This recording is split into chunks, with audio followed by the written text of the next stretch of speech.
ನಿಮ್ಮ ಆಗಮನ ಕೋರುವವರು. ಅದ್ರ ಮುಂದೆ ಬೇರೆಯವ್ರದ್ದೆಲ್ಲ ಹೆಸರು ಹಾಕಿ. Okay sir, okay sir. ಮೊದಲು ನಮ್ಮನೆ ಹೆಂಗಸರ ಹೆಸರೇ ಬರಬೇಕು, ಗೊತ್ತಾಯ್ತಲ್ಲ?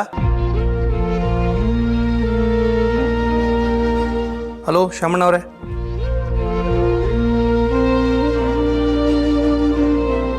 ಯಾಕೆ ಮಾತಾಡ್ತಿಲ್ಲ? ಹೆಂಗಸರ ಹೆಸರು ಮೊದಲು ಬರಬೇಕು ಅಂತ ಹೇಳಿದ್ದಕ್ಕ?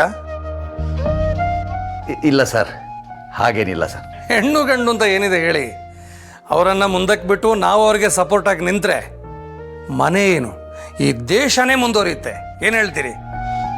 Correct sir, correct sir. ಸರಿ ಆಗಲಿ ಹಾಗಾದರೆ. ಶಾಮಣ್ಣವ್ರೆ, ಆಮೇಲೆ ಇನ್ನೊಂದು ವಿಷಯ, ನಮ್ಮನೆ ಹೆಣ್ಮಕ್ಳು ತಗೊಂಡಿರೋ ಡಿಗ್ರಿಗಳಿದೆಯಲ್ಲ, ಅದು ಅವರ ಹೆಸರು ಮುಂದಕ್ಕೆ ಬರಲೇಬೇಕು. ಯಾಕಂದರೆ ತುಂಬ ಕಷ್ಟಪಟ್ಟು ಓದಿ ತಗೊಂಡಿರೋ ಡಿಗ್ರಿಗಳು ನೋಡಿ. ಅದು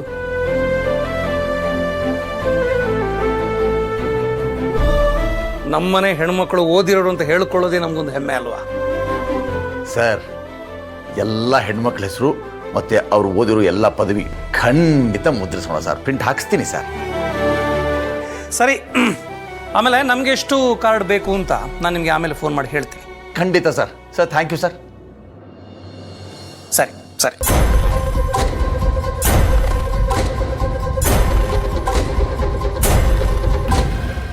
ಎಂಥ ದೊಡ್ಡ ಮನುಷ್ಯ. ಅವ್ರ ಮನೆ ಹೆಣ್ಮಕ್ಳ ಹೆಸರೆಲ್ಲ ಹಾಕ್ಸೋದಷ್ಟೇ ಅಲ್ಲದೆ ಅವ್ರು ಓದಿರೋ ಪದವಿಗಳು ಡಿಗ್ರಿನೆಲ್ಲ ಹಾಕಿಸ್ಬೇಕು ಅಂತ ಹೇಳ್ತಾರೆ. ಅಮೇಝಿಂಗ್. ಗುಣ ಅಂಕಲು ಇನ್ನೊಂದು ಸ್ವಲ್ಪ ಓದಿದಿದ್ರೆ ಅಂಬಾನಿನೂ ಮೀರಿಸ್ಬಿಡ್ತಿದ್ರು ಅನ್ಸುತ್ತೆ. ನಮ್ ಗುಣ ಅಂಕಲು ಒಂಥರ ಹಲ್ಸ್ನನ್ ಇದ್ದಂಗೆ, ಹೊರಗಡೆಯಿಂದ ಹೊರಟು ಮನ್ಸು ತುಂಬಾ ಸ್ವೀಟ್. ಜಾನು baby, you are so so lucky. ಆ ಮನೆಗೆ ಹೋದ್ಮೇಲೆ ನಿನ್ನ ತುಂಬಾ ತುಂಬಾ ಚೆನ್ನಾಗಿ ನೋಡ್ಕೊಂತಾರೆ. ಜಸ್ಟ್ ಒಂದು ಇನ್ವಿಟೇಷನಲ್ಲಿ ಅವ್ರ ಹೆಸರು ಹಾಕ್ಸಕ್ಕೆ ಸೊಸೆಂದಿರಿಗೆ ಇಷ್ಟು ಇಂಪಾರ್ಟೆನ್ಸ್ ಕೊಡ್ತಿದ್ದಾರೆ. ಇನ್ನು ಬೇರೆದ್ರಲ್ಲೆಲ್ಲ ಎಷ್ಟು ಇಂಪಾರ್ಟೆನ್ಸ್ ಕೊಡ್ಬೇಡ. ಡ್ಯಾಡ್, ಗುಣ ಅಂಕಲ್ ನೋಡಿ ಕಲೀರಿ. ಹೆಣ್ಮಕ್ಳು ಸಾಧನೆ ಮಾಡಬೇಕು ಅಂತ ಬರೀ ಬಾಯಿ ಮಾತಲ್ಲಿ ಹೇಳೋದಲ್ಲ, ಕೈಯಲ್ಲೂ ಇರಬೇಕು. ಆಯ್ತಮ್ಮ, ಇನ್ಮೇಲಿಂದ ಎಲ್ಲ ಗುಣಶೇಖರ್ ಅಂಕಲ್ನ ಕೇಳಿನೇ ಕಲ್ತ್ಕೋತೀನಿ, ಆಯ್ತಾ?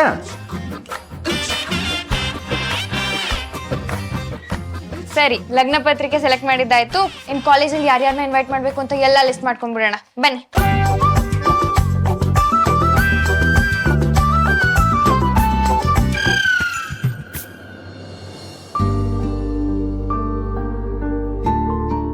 ಏನ್ ಭಾವ, ಇಷ್ಟೊತ್ತು ಮಕ್ಕಳ ಜೊತೆ ನಗ್ನಗ್ತಾ ಮಾತಾಡ್ತಿದ್ರಿ, ಈಗ ಇದಕ್ಕಿದ್ದ ಹಾಗೆ ಮುಖ ಯಾಕೋ ಚೇಂಜ್ ಆಯ್ತು? ಏನಿಲ್ಲ ಬಾವ. ನಾನು ಹೇಳಲಾ, ಮದುವೆ ದಿನ ಹತ್ರ ಬರ್ತಾ ಇದೆ, ಒಂದೊಂದೇ ಖರ್ಚಿದೆ, ಅದರ ಬಗ್ಗೆ ತಾನೇ ನೀವು ಯೋಚನೆ ಮಾಡ್ತಾ ಇರೋದು. ಮದುವೆ ಫಿಕ್ಸ್ ಆಗಿ ಇನ್ವಿಟೇಷನ್ ಪ್ರಿಂಟ್ ಆಗೋ ಮಟ್ಟಕ್ಕೂ ಬಂತು. ನೀವು ಇನ್ನೂ ಅದ್ರ ಬಗ್ಗೆನೇ ಯೋಚನೆ ಮಾಡ್ಕೊಂಡು ತಲೆ ಕೆಡ್ಸ್ಕೊತಾ ಇದ್ದೀರಲ್ಲ ಅಣ್ಣ.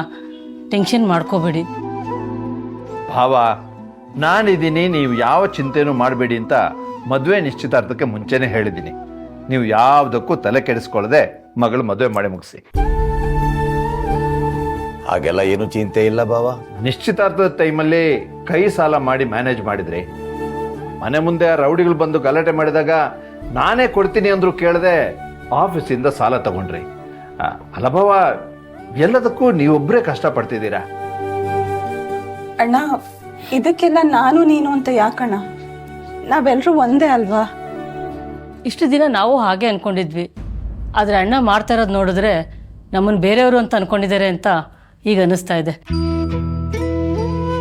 ಹಾಗಲ್ಲಮ್ಮ ಅಣ್ಣ, ಜನನಿಗೆ ಮದುವೆ ಮಾಡೋದಕ್ಕೆ ನಮಗೂ ಹಕ್ಕಿದೆ, ಅದು ನಮ್ಮ ಕರ್ತವ್ಯ ಕೂಡ. ಆದರೆ ನೀವ್ಯಾಕೆ ಈ ರೀತಿ ಹಿಂಜರಿತಾ ಇದ್ದೀರಾ ಅಂತ ಗೊತ್ತಾಗ್ತಾ ಇಲ್ಲ. ಮೊದಲೆಲ್ಲ ಒಂದು ಮನೆಯಲ್ಲಿ ಶುಭ ಕಾರ್ಯ ಫಿಕ್ಸ್ ಆಯಿತು ಅಂದರೆ ನೆಂಟರು ಊರವರು ಎಲ್ಲ ಬಂದು ಒಂದೊಂದು ಕೆಲಸದಲ್ಲೂ ಕೈ ಜೋಡಿಸಿ ಎಲ್ಲ ಸುಲಲಿತವಾಗಿ ನಡೀತಿತ್ತು. ಆದರೆ ಈಗ ನಮಗೆ ನೀವು, ನಿಮಗೆ ನಾವು ಅಷ್ಟೇ. ನಮ್ಮ ಕೈಯಲ್ಲಿ ಏನು ಇಲ್ದಿರುವಾಗ ಕೈ ಹಿಡಿದಿದ್ದೆ ನೀವಿಬ್ರು. ಅಣ್ಣ, ತಂದೆ ಸ್ಥಾನದಲ್ಲಿ ನಿಂತು ನೀನು ಎಲ್ಲಾನು ಮಾಡಿದ್ಯಾ. ನಿನಗೂ ಮಕ್ಕಳಿದ್ದಾರೆ, ಅವ್ರ ಲೈಫ್ನು ನೋಡಬೇಕು ಅಲ್ವಾ? ನೋಡಮ್ಮ ಸುಮತಿ, ನಾವಿಬ್ಬರು ಇದೇ ಮನೆಯಲ್ಲಿ ಒಟ್ಟಿಗೆ ಬೆಳೆದ್ವಿ. ಆಗೆಲ್ಲ ನನ್ನ ಮಕ್ಕಳು ನಿನ್ನ ಮಕ್ಕಳು ಅಂತ ಎಲ್ಲಿತ್ತು ಹೇಳು? ನಮ್ಮ ಮಕ್ಕಳು ಊರ ಮಕ್ಕಳು ಅಂತ ಹೇಳ್ತಾ ಇದ್ವಿ. ಪಕ್ಕದ ಮನೆಯಲ್ಲಿ ಮದುವೆ ನಡೀತಿದ್ರು, ನಮ್ಮನೆ ಮದುವೆ ಅನ್ನೋ ರೀತಿ ಭಾಗಿಯಾಗ್ತಿದ್ರು. ಫ್ಯಾಮಿಲಿ ಬೆಳೆದ ಹಾಗೆಲ್ಲ ಆಸೆಗಳು ಜಾಸ್ತಿಯಾಗಿ ಎಲ್ಲ ಚೇಂಜ್ ಆಯಿತು. ಓ ಬಾವ, ಆ ದಿನಗಳೇ ಚಂದ. ಬೇರೆಯವರು ಹೇಗೋ ಏನೋ, ಆದರೆ ನಾನು ಮಾತ್ರ ನನ್ನ ಮಕ್ಕಳು ನಿಮ್ಮ ಮಕ್ಕಳು ಅಂತ ಭೇದ ಭಾವ ಮಾಡೋದಿಲ್ಲ. ಈ ಮನೆಯಲ್ಲಿ ಹುಟ್ಟಿದ ಎಲ್ಲ ಮಕ್ಕಳು ಚೆನ್ನಾಗಿರ್ಬೇಕಷ್ಟೆ. ನೋಡಿ ಭಾವ, ಜನನಿನ ಓದಿಸೋ ವಿಷಯದಲ್ಲಿ ನಿಮ್ಗೆ ಎಷ್ಟು ಹಠ ಇತ್ತೋ ಅದಕ್ಕಿಂತ ಹೆಚ್ಚಿನ ಹಠ ಅವಳ ಮದುವೆನ ಚೆನ್ನಾಗಿ ಮಾಡಬೇಕು ಅಂತ ನನಗಿದೆ. ಜನನಿ ಮದುವೆ ಖರ್ಚಿನ ಬಗ್ಗೆ ನೀವೇನು ಯೋಚನೆ ಮಾಡಬೇಡಿ ಭಾವ, ನಾವಿದ್ದೀವಿ, ನಾವು ನೋಡ್ಕೋತೀವಿ. ಅದಕ್ಕೆ ಜನನಿ ನನ್ನ ಮಡ್ಲಲ್ಲಿ ಬೆಳೆದಿರೋ ಮಗು. ನಿಮ್ಮ ಹಾಗೆ ಅವಳ ಜೀವನದ ಬಗ್ಗೆ ನನಗೂ ಸ್ವಲ್ಪ ಆಸೆ ಇದೆ, ಅದನ್ನು ಮಾಡಕ್ಕೆ ಬಿಡಿ. ನಿಮ್ಮದು ತುಂಬ ದೊಡ್ಡ ಮನಸ್ಸು ಅಣ್ಣ. ಆದರೂ ಸುಮ್ಮನೆ ನಿಮ್ಗೆ ಯಾಕೆ ತೊಂದರೆ? ಸುಮತಿ, ಸಾಕು, ಇದನ್ನ ಎಲ್ಲಿಗೆ ಬಿಡ್ತೀಯಾ? ನಮಗೆ ಗೊತ್ತಿದೆ ಏನು ಮಾಡಬೇಕು ಅಂತ. ನೋಡಿ ಭಾವ, ಮದುವೆಗೆ ಮಾಡಬೇಕಾಗಿರೋ ಕೆಲಸ ತುಂಬ ಇದೆ. ಅದನ್ನು ಬಿಟ್ಟು ಇಲ್ಲಿ ಹೀಗೆ ಕೂತ್ಕೊಂಡ್ರೆ ಹೇಗೆ? ಈಗೇನು ನಮ್ಮ ಮಾತು ನೀವು ಕೇಳ್ತೀರಾ ಅಥವಾ ನಿಮ್ಮ ಹಠನೇ ನೀವು ಮಾಡ್ತೀರೋ? ಕೇಳ್ತೀನಿ ಬಾವ. ಹಾಂ, ಕೇಳಲೇಬೇಕು ಮತ್ತೆ.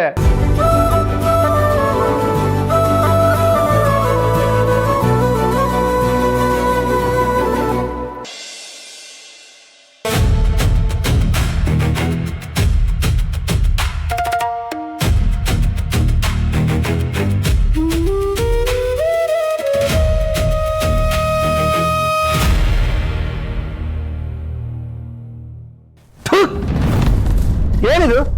ಏನಾಯ್ತು? ಹಾಲಿಗೆ ಯಾರಾದ್ರೂ ಇಷ್ಟೊಂದು ನೀರು ಹಾಕೊಂಡ್ ಬರ್ತಾರ? ಅಯ್ಯೋ, ನಾನೇನು ನೀರು ಬೆರೆಸಿಲ್ಲ ರೀ. ಯಾವತ್ತೂ ಹಾಲು ಹಾಕೋ ರಾಣಿ ಅಕ್ಕನ ಇವತ್ತು ಹಾಲು ಹಾಕಿದ್ದು. ರಾಣಿ ಅಕ್ಕನೋ ಗೋಣಿ ಅಕ್ಕನೋ ಅವ್ರು ಏನೇ ಕಸ ತಂದು ಹಾಕಿದ್ರು ಅದು ನನ್ನ ಮುಂದೆ ತಂದು ಸುರಿಬೇಕಾ? ತಗೊಂಡು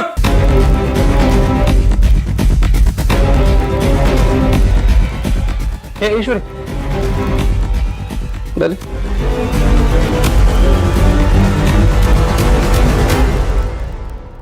ನಾನಾಗಲೇ ಕೇಳಬೇಕು ಅಂದ್ಕೊಂಡಿದ್ದೆ. ಮೊನ್ನೆ ನಿಶ್ಚಿತಾರ್ಥ ದಿನ ಹುಡುಗಿ ಮನೆಯವ್ರ ಜೊತೆ ಭಾರಿ ಖುಷಿ ಖುಷಿಯಿಂದ ಮಾತಾಡ್ತಿದ್ದೆ. ಏನು ಆ ಮನೆಯವ್ರು ಅಷ್ಟೊಂದು ಇಷ್ಟ ಆದ್ರ? ಇಲ್ಲ, ಹಾಗೇನಿಲ್ಲ. ಹಾಗೇನಿಲ್ಲ ಅಂದರೆ ಅರ್ಥ ಆಗಿಲ್ಲ ನನಗೆ. ಅಂದರೆ ಅವ್ರು ಚೆನ್ನಾಗಿ ಮಾತಾಡ್ಸಿದ್ರು, ಅದಕ್ಕೆ ನಾವು ಸಹಜವಾಗಿ ಮಾತಾಡಿದ್ವಿ. ಸಹಜವಾಗ? ಅಬ್ಬೋ, ಆ ಹುಡುಗಿ ನಿಮ್ಮ ಜೊತೆ ಮಾತಾಡೋದೇನು, ನೀವು ಅವರುಗಳ ಜೊತೆ ಗಲಗಲ ಅಂತ ಕಿಸಿಯೋದೇನು? ಹಾಂ, ಸರಿ ಬಿಡು. ಆ ಹುಡುಗಿ ಮತ್ತೆ ಅವಳ ಮನೆಯವ್ರ ಬಗ್ಗೆ ನಿಂಗೇನು ಅನ್ಸುತ್ತೆ? ನಂಗೆ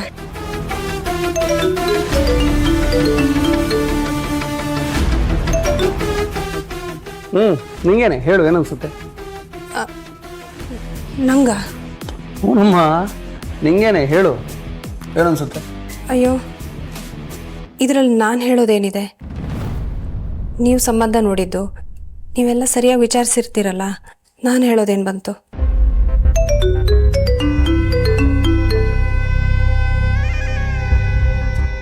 ಹಂಗಲ್ಲ ಈಶ್ವರಿ, ಈಗ ಆ ಮನೆಯವ್ರನ್ನ ನೋಡಿದಾಗ ನಿನಗೆ ಒಂದು ಏನೋ ಒಂದು ಅನ್ಸುತ್ತಲ್ಲ, ಅದೇನು ಅಂತ ಕೇಳ್ತಿರೋದು ನಾನು. ತುಂಬ ಒಳ್ಳೆಯವರು ಅನ್ನಿಸ್ತು. ಅಂದರೆ ಆ ಹುಡುಗಿ ನಮ್ಮ ಮನೆಗೆ ಬರೋದು ನಿನ್ನ ಪ್ರಕಾರ ಓಕೆ ಅಂತ ಆಯಿತು ಅಲ್ವಾ?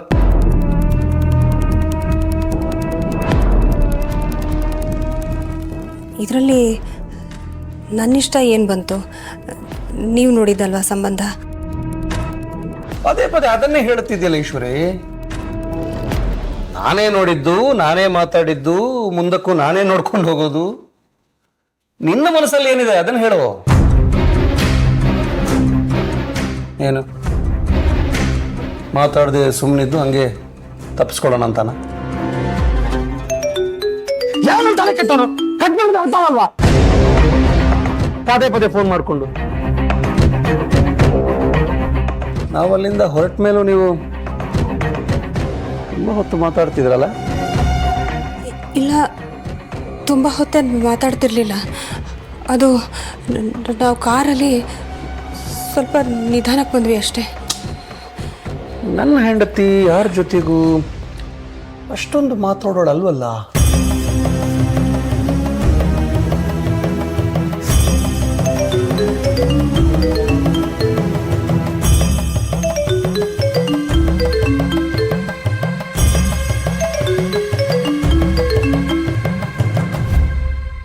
ಹಲೋ, ಈಶ್ವರಿ ಇದ್ದಾಳ?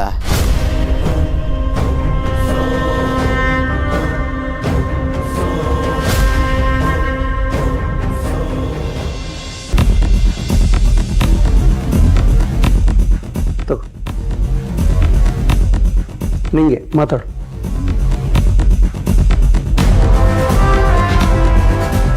ಹಲೋ ಈಶ್ವರಿ, ಏನಮ್ಮ ಇದು? ಅವಾಗಿಂದ ಫೋನ್ ಮಾಡ್ತಾನೆ ಇದ್ದೀನಿ, ಪದೇ ಪದೇ ಕಟ್ ಆಗ್ತಾ ಇದೆ. ಅಪ್ಪ, ಇಲ್ಲಪ್ಪ, ಅದು ಫೋನು ದರ್ಶನ್ ಕೈನಲ್ಲಿತ್ತು. ಅವನು ಗೊತ್ತಿಲ್ಲದೆ ಕಟ್ ಮಾಡಿದ್ದಾನೆ ಅನ್ಸುತ್ತೆ. ಗೊತ್ತಿಲ್ಲದೆ ಕಟ್ ಮಾಡ್ತಿಲ್ಲ, ಗೊತ್ತಿದ್ದೆ ಕಟ್ ಮಾಡ್ತಾ ಇದ್ದಾನೆ. ಎಲ್ಲ ಅವ್ರ ಅಪ್ಪನ ಬುದ್ಧಿನೇ, ಏನು ಮಾಡೋಕ್ಕಾಗಲ್ಲ. ಅದನ್ನ ಬಿಟ್ಟಾಕು. ನಿಮ್ಮಮ್ಮಂಗೆ ತುಂಬ ಹುಷಾರಿಲ್ಲ ಕಣಮ್ಮ, ಬೆನ್ನೋವು ಅಂತ ಒದ್ದಾಡ್ತಾ ಇದ್ದಾಳೆ. ಅವಳನ್ನ ಕರ್ಕೊಂಡೋಗಿ ಆಸ್ಪತ್ರೆಗೆ ತೋರಿಸ್ಬೇಕಾಗಿತ್ತು. ನೀನೊಂದ್ಸಲ ಬಂದು ಹೋಗ್ತೀಯಮ್ಮ. ಅಪ್ಪ, ಅದು ನನಗೀಗ ಆಗಲ್ಲಪ್ಪ, ನೋಡ್ಬಿಟ್ಟು ಹೇಳ್ತೀನಿ.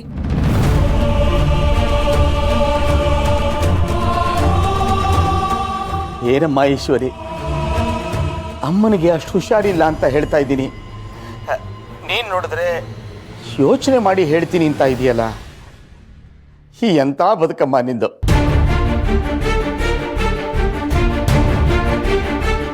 ಹಾಗೇನಿಲ್ಲಪ್ಪ. ನಿನ್ನ ಗಂಡ ಬೇಡ ಅಂತಾನೆ ಅಲ್ವಾ?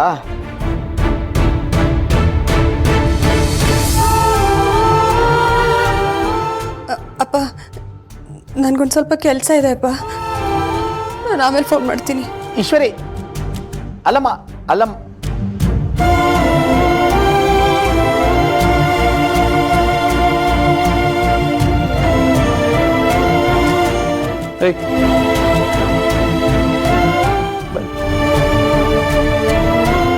ಕೊಡೋದು ಹಾಲು ಕೊಡು. ಅಲ್ಲ, ತೆಳ್ಳಗಿದೆ, ಚೆನ್ನಾಗಿಲ್ಲ ಅಂದ್ರಿ. ಪರವಾಗಿಲ್ಲ, ಕೊಡು.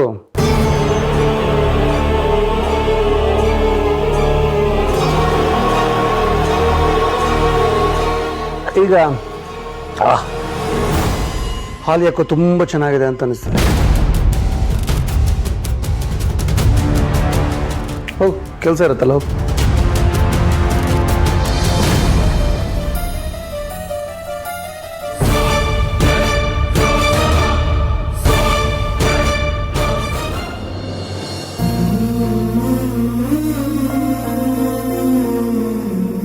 ನಿಮ್ಮಮ್ಮಂಗೆ ತುಂಬಾ ಹುಷಾರಿಲ್ಲ ಕಣಪ್ಪ,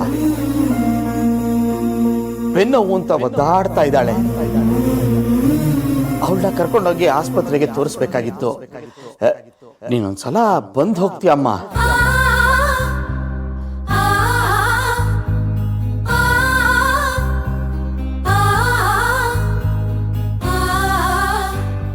ಅಮ್ಮನಿಗೆ ಅಷ್ಟು ಹುಷಾರಿಲ್ಲ ಅಂತ ಹೇಳ್ತಾ ಇದ್ದೀನಿ.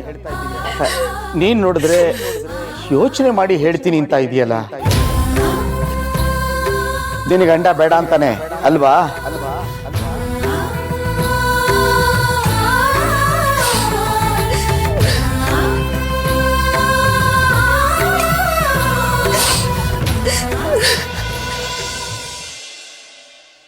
ಯಾಕಪ್ಪ ಅಷ್ಟು ದೊಡ್ಡ ಮದುವೆ ಛತ್ರ ನೋಡೋದಕ್ಕೆ ಹೋಗ್ತಿದ್ದೀರಿ?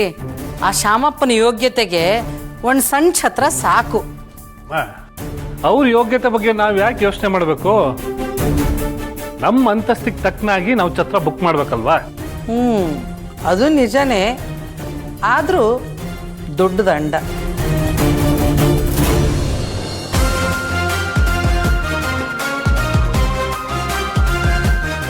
ಹಾ ಹೀರೋ ಬಂದಲ್ಲ.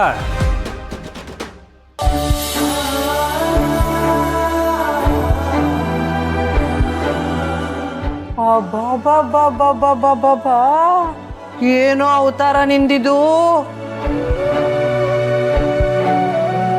ಇಷ್ಟು ದಿನ ಶರ್ಟ್ನ ಪ್ಯಾಂಟ್ ಮೇಲೆ ಹಾಕೋತಿದ್ದೆ, ಇವತ್ತು ಒಳಗಡೆನೆ ಸಿಗಿಸ್ಕೊಂಡ್ಬಿಟ್ಟಿದೆಯಲ್ಲೋ. ಎಲ್ಲ ಆ ಪೇಟೆ ಮಾಯಾಂಗನೇ ಮಾಯೆ. ನವಿಲ್ ಕುಣಿಯೋದು ನೋಡಿ ಕೆಂಬೂತ ಕುಣಿತಂತೆ. ನಮ್ಮ ದೊರೆ ಹೊಸ ಕೆಲಸ ಕೊಟ್ಟಿದ್ದಾನಲ್ಲಮ್ಮ, ಅದಕ್ಕೆ ಈ ಬದಲಾವಣೆ. ಅದು ಹೇಗೋ ಬದಲಾಗುತ್ತೆ. ಏನೋ ಬೇಜಾರಲ್ಲಿ ಹಾಗೆ ಮಾತಾಡಿದೀಯ ಅನ್ಕೊಂಡ್ರೆ ನಿಜವಾಗ್ಲೂ ನೀನು ಇವನನ್ನು ಹೊಸ ಕೆಲಸಕ್ಕೆ ಕಳಿಸ್ತಿದ್ಯಾ. ನೋಡ್ ಗುಣ, ಯಾರು ಏನೋ ಹೇಳ್ತಾರೆ ಅಂತ ನೀನು ಯಾವ ನಿರ್ಧಾರನೂ ತಗೋಬೇಡ ಆಯ್ತಾ.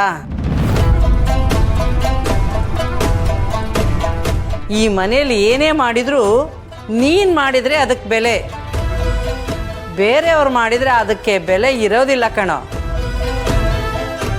ಸಾರಿಸಿದ್ರೆ ಸಗಣಿ, ತಟ್ಟಿದ್ರೆ ಬೆರಣಿ. ಇದನ್ನ ನೀನು ಮನಸ್ಸಲ್ಲಿಟ್ಕೋ. ಅಮ್ಮ, ಅವ್ನು ಮೊದಲನೇ ದಿವಸ ಕೆಲ್ಸಕ್ಕೆ ಹೋಗ್ತಿದ್ದಾನೆ, ಅವ್ನಿಗೆ ಒಳ್ಳೆ ಮಾತು ಹೇಳಿ ಆಶೀರ್ವಾದ ಮಾಡು. ಹೌದೌದು, ಒಳ್ಳೆ ಮಾತೇ ಮಾತಾಡ್ತೀನಿ.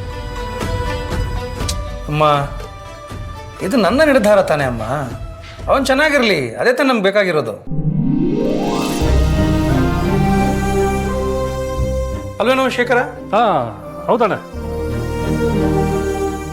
ಮಹೇಂದ್ರನಿಗೆ ಹೇಳಿದೆ ತಾನೆ? ಹಾಂ ಹೇಳಿದ್ದೀನಣ್ಣ. ಮಹೇಂದ್ರಂಗೆ ಎಲ್ಲ ಹೇಳಿ ವ್ಯವಸ್ಥೆ ಮಾಡಿದ್ದೀನಿ. ನೀವು ನೇರವಾಗಿ ಆಫೀಸಿಗೆ ಹೋಗಿ AC ರೂಮಲ್ಲಿ ಕೂತ್ಕೊಂಡು ಕೆಲಸ ಮಾಡಿದರೆ ಆಯ್ತು ಅಷ್ಟೇ. ಅಮ್ಮನ ಆಶೀರ್ವಾದ ತಗೊಳ್ಳೋ, ಜಮ್ಮ ಅಂತ ಹೋಗ್ಬಿಡ್ಬೇಡ. ತಗೋ ಆಶೀರ್ವಾದ ತಗೋ. ಒಳ್ಳೇದಾಗ್ಲಿ. ನೋಡು, ಕಾಲಿಗೆ ಬಿದ್ದ ತಕ್ಷಣ ಬುದ್ಧಿ ನೆಟ್ಟಗಾಗಿಬಿಡಲ್ಲ. ನಿಮ್ಮ ಅಣ್ಣನ ನೋಡಿ ಕಲಿ. ಜಡೆ ಹಿಂದೆ ಹೋದವನು ಮಕಾಡೆ ಮಲಗದಂತೆ.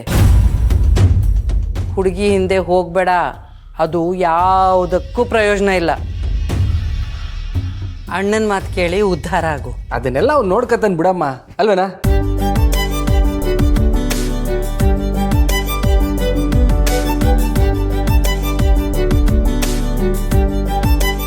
ಅಲ್ಲ ಇವಳೆ ಮಗು ಕಲ್ಲು ಮಣ್ಣು ಧೂಳಲ್ಲಿ ಕೆಲಸ ಮಾಡುತ್ತೆ ಪಾಪ, ಅದಕ್ಕೊಂದು ಬೇರೆ ಕೆಲಸ ಕೊಡಿಸಿ AC ರೂಮಲ್ಲಿ ಕೆಲಸ ಮಾಡಿಸಿ ಅಂತೆಲ್ಲ ಪೀಟಿಗೆ ಹಾಕಿದಳು ನೀನೇ ತಾನೆ. ನೋಡು, ಮಗು ಕೆಲಸಕ್ಕೆ ಹೊರಟಿದೆ, ಹಿಂದೇನು ಶುಭ ಹಾರೈಕೆ ಇಲ್ವಾ?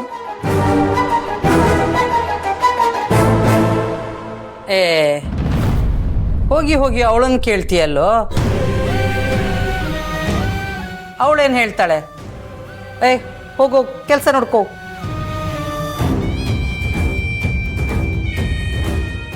ಶೇಖರ, ಅಣ್ಣ ಆ ಛತ್ರದವನಿಗೊಂಚೂರು ಅಡ್ವಾನ್ಸ್ ಕೊಟ್ಬಿಡು. ದುಡ್ಡು ಅಂತ ಸಾಯ್ತಾನ ಅವನು. ಸರಿ ಅಣ್ಣ. ಚಂದ್ರು ಬಾವಣ್ಣ. ಹಾಂ ಬಂದೆ. ಹೀರೋ ಹುಷಾರು. ಒಳ್ಳೇದಾಗ್ಲಿ ಕಣ. ಹಾಂ ಬರ್ತೀನಿ ಅಣ್ಣ, ಬಂದೆ ಇರೋ.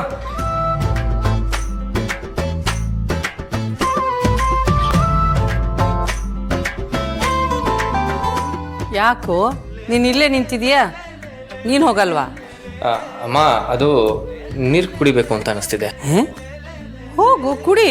ಅದಕ್ಕೆ ಯಾಕೆ ಹೀಗೆ ಗರ ಬಡದವ್ರ ಥರ ನಿಂತಿದೀಯಾ?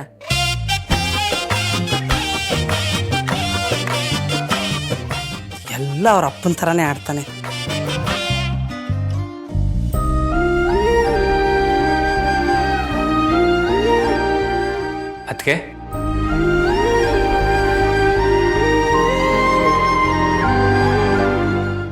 ಅದಕ್ಕೆ ಹೇಗೆ ಕಾಣಿಸ್ತಾ ಇದೀನಿ? ಸೂಪರಾಗಿ ಕಾಣಿಸ್ತಿದೀಯ. ಆಶೀರ್ವಾದ ಮಾಡಿ. ಚೆನ್ನಾಗಿರು. ಹೋದಲ್ಲೆಲ್ಲ ಒಳ್ಳೆ ಹುಡುಗ ಅಂತ ಹೆಸರು ತಗೋಬೇಕು. ಒಂದು ವಿಷಯ ನೆನ್ಪಿಟ್ಕೋ ಶಕ್ತಿ, ಜೀವನದಲ್ಲಿ ಅವಕಾಶಗಳು ಪದೇ ಪದೇ ಸಿಗಲ್ಲ. ಸಿಕ್ಕ ಅವಕಾಶನ ಉಪಯೋಗಿಸ್ಕೊ. ಬಿಟ್ಟ ಅವಕಾಶಗಳು ಮತ್ತೆ ಸಿಗುತ್ತೋ ಇಲ್ವೋ ಗೊತ್ತಿಲ್ಲ. ಸರಿ ಅದಕ್ಕೆ ನಿಮ್ಮಿಂದ ಒಂದು ಸಹಾಯ ಆಗಬೇಕಾಗಿತ್ತು. ಸಹಾಯನ? ಏನು? ಅದು ಏನು ಹೇಳು. ಬೆಂಗಳೂರಿಂದ ಒಂದು ಪಾರ್ಸಲ್ ಬರೋದಿತ್ತು. ಅದು ಮನೆಯವ್ರ ಕೈಗೆ ಸಿಕ್ಕಿದ್ರೆ ಸರಿ ಹೋಗಲ್ಲ, ಅದಕ್ಕೆ. ಅರ್ಥ ಆಯ್ತು ಬಿಡು. ಆ ಪಾರ್ಸಲನ್ನು ನಾನು ತಗೋತೀನಿ, ನೀನು ಟೆನ್ಷನ್ ತಗೋಬೇಡ, ಹೋಗ್ಬಾ. ಸರಿ ಅದಕ್ಕೆ ಥ್ಯಾಂಕ್ ಯು. ನನಗೆ ಯಾಕೆ ಥ್ಯಾಂಕ್ಸ್ ಹೇಳ್ತೀಯಾ? ಒಳ್ಳೇದಾಗಲಿ, ಹೋಗ್ಬಾ. ಹ್ಞೂ.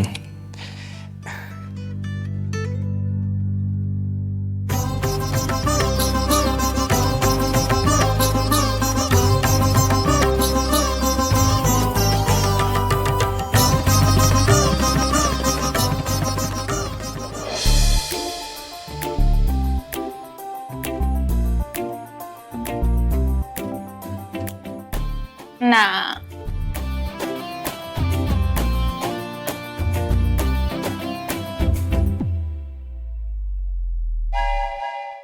ಇವನ್ನೆಲ್ಲ ಯಾಕೆ ನನ್ನ ಮೇಲೆ ಪ್ರಯೋಗ ಮಾಡ್ತಿದ್ಯಾ? ಮದುವೆ ಬಟ್ಟೆಗೆ ಮ್ಯಾಚಿಂಗ್ ನೇಲ್ ಪಾಲಿಶ್ ಬೇಕಲ್ಲ, ಅದಕ್ಕೆ ಈಗಲೇ ಎಲ್ಲಾನು ಟ್ರೈ ಮಾಡ್ಬೇಡ. ಇದೆಲ್ಲ ನನಗೆ ಬೇಡ. ಏಯ್ ಸುಮ್ಮನೆ ರಾಕ. ಏಯ್ ಯಾವ್ದು ಮ್ಯಾಚ್ ಆಗ್ಬೋದು? ಯಾವ್ದು ಚೆನ್ನಾಗಿ ಕಾಣ್ಬೋದು? ಆ ಯೆಲ್ಲೋ ಕಲರ್ ಹಾಕು, ಅವ್ರಿಗೆ ಇಷ್ಟ ಆಗ್ಬೋದು. ಯಶ, ಅವ್ರ ಬಗ್ಗೆ ಹಾಗೆಲ್ಲ ತಮಾಷೆ ಮಾಡಬೇಡ. ಐ ಜನನಿಗೂ ಕೋಪ ಬರುತ್ತಾ? ಮದ್ವೆನೇ ಆಗಿಲ್ಲ, ಅಷ್ಟು ಬೇಗ ಅವರೇ ಇಂಪಾರ್ಟೆಂಟ್ ಆಗ್ಬಿಟ್ರಲ್ಲ. ಜನರಲ್ಲ, ಮನ್ಸ್ ಮುಖ್ಯ.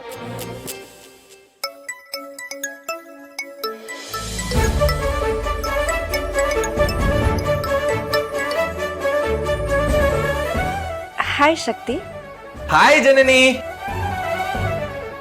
ನೋಡಿ ಇದೆ ನಂದು ಹೊಸ ಕ್ಯಾಬಿನ್. ಹೊಸ ಜಾಬಿಗೆ ಜಾಯ್ನ್ ಆದ್ರಾ? ಇವತ್ತು ಫಸ್ಟೇ